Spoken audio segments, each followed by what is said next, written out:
নমস্কাৰ বন্ধুসকল,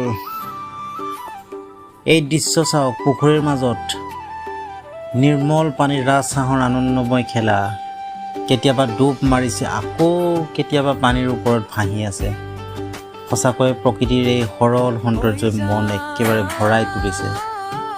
চাওকচোন, পানীৰ বুকুত নিশ্চিন্তভাৱে ভাহি থকা এই ৰাজহাঁহবোৰ।